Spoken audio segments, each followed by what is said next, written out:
Pada 1972, seekor anjing membawa sepotong daging yang setelah diketahui ternyata itu adalah potongan tangan manusia.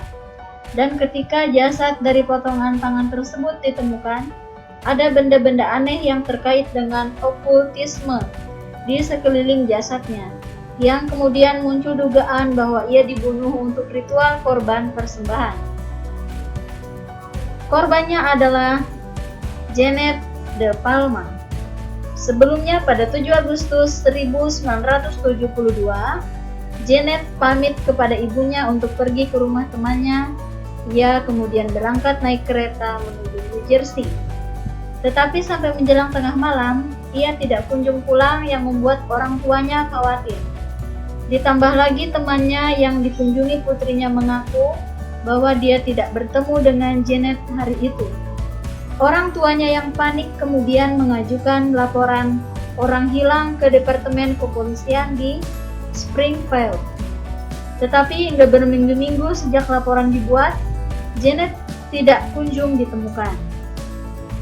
Baru pada bulan September, Janet akhirnya ditemukan, tetapi dalam keadaan sudah tak bernyawa.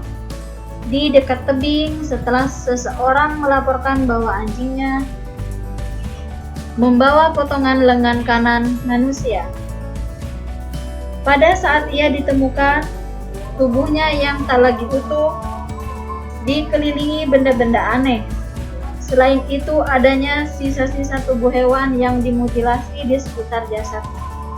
Karena keanehan itulah yang kemudian muncul dugaan bahwa Janet adalah korban persembahan untuk ritual sihir. Dan yang tambah meyakinkan lagi, lokasi penemuan tersebut oleh penduduk setempat dikenal sebagai The Devil's Pit. Kemudian kepolisian mulai melakukan penyelidikan. Tetapi hingga bertahun-tahun tidak ada titik terang untuk mengungkap siapa pelaku pembunuhan tersebut, yang pada akhirnya kasus ini mengalami kebuntuan. Setelah puluhan tahun berlalu, sebuah kantor majalah Weird NG menerima surat anonim yang mengatakan, "Saya masih remaja ketika pembunuhan Janet terjadi. Sebelumnya, ada banyak pembicaraan di sekolah saya tentang adanya kelompok sesat di wilayah itu. Mereka dikenal sebagai The Witches." Kemudian seorang editor mencoba untuk kembali menyelidiki kasus ini dan menulis tentang banyak rincian yang diduga mencurigakan. Tetapi itu sia-sia, kasus ini tidak pernah terungkap sampai hari ini.